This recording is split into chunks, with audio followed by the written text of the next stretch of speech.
Hello. Now, I've just come from preparing, researching a podcast episode that I'm putting together. We'll be recording next week on the theme of gang rape of women and girls and looking at some appalling cases and some appalling statistics from many countries around the world, including many in the Western world, and also looking at the use of rape as a weapon in war situations.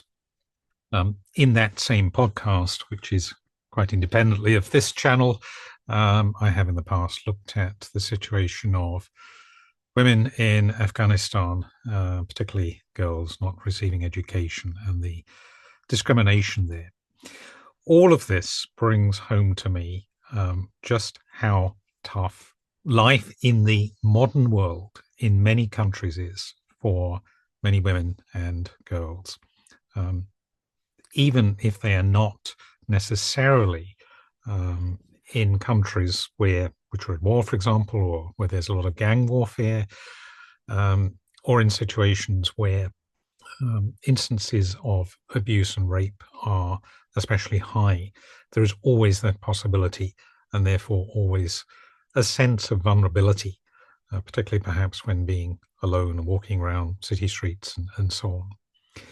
It's also the case, sadly, that despite quite a lot of progress in certainly a number of industries, in some countries at least, in recent decades, that there is still massive discrimination and inequality. And some of that, I think, comes down to so-called implicit bias. It's not just the people that discriminate. Perhaps we're talking here of maybe employers, for example, who make decisions on hiring and promotion. It's not necessarily that they would identify themselves as having a prejudice, but there is some association, subconscious association that goes on, that says women in certain professions, for example, are less capable. I don't believe that, but that would be the implicit bias theory. So, what I do not understand is why this all happens. Now, my reason for putting this little reflection together today is that whilst I don't usually use the label, I think I have to say I am a feminist. I believe very strongly, and you will see this from my blogs around sacred masculine and divine feminine, for example, that we are spiritual beings. We transcend ideas of gender in our spiritual nature. And I really, if you follow a spiritual path, I cannot understand why there can be any tolerance of inequality. That's totally against the teaching, as I understand it. We are souls in a body having a living experience. So why there should be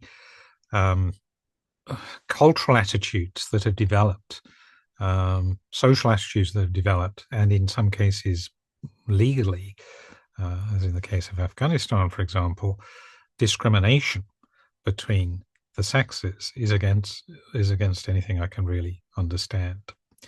I know there's a lot of theories around why this happens.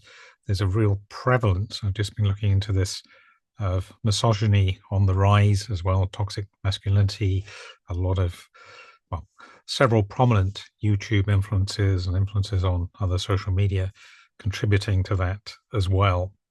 But yes, I would have to use the label I'm a feminist. In fact, on my ministry site, I do offer a service to women who have been abused and feel tremendous sympathy there. So being someone that's also trans, there are, of course, more feminists, I believe. It's said that the majority of feminists are people who identify as feminists, are very sympathetic of and embracing of trans people, but there are also those who are critical of. Can I understand where they're coming from? Well, of course, we need to get into the arguments they put forward, which we can do at another time and place, I think.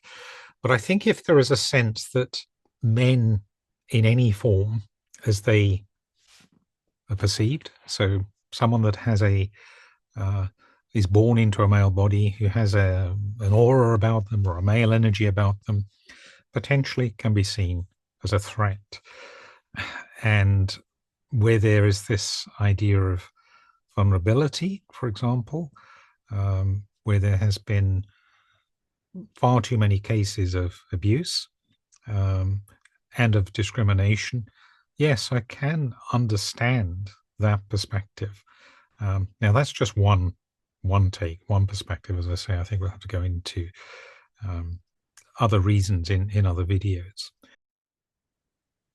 Now, I think I have to use the word appreciate here rather than understand, and certainly not empathize. I think that those who are described as transcritical, particularly not only transcritical feminists, who would say that someone born in a male body cannot possibly truly understand or empathize their experiences, is correct. Someone like me can't, because I've not had that experience. But perhaps I can have some appreciation of where they may be coming from, even if I can't properly empathize. And if it is the case that they perceive someone who was born in a male body, who's gone through transition and has physically changed their appearance, and perhaps energetically also doesn't carry a very strong, let's call it masculine energy about them, that they may still yet, for whatever reason, perceive them as not fully understanding what it is to be a woman, and see them, as it were, as an outsider.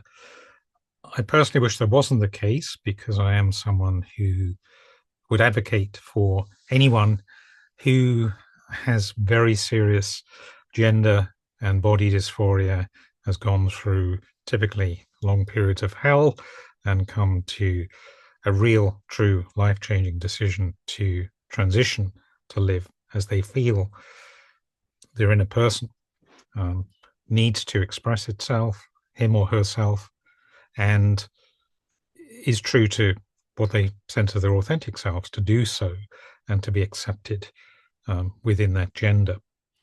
But at the same time, I think I can appreciate why some would feel very uncomfortable about that and still perceive them with wariness and not being fully embracing and accepting of their identity.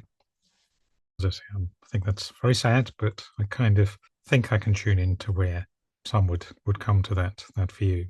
And of course, we could get into the territory of why some perceive men, or those born in a male body, who might present as women, being a real risk, a genuine risk in some cases in safe spaces. That's a topic I've spoken about before and doubtless will come back to. I really don't know how to square that circle, because I wish there was a world in which everyone could feel comfortable and safe and express themselves as they understand themselves to be.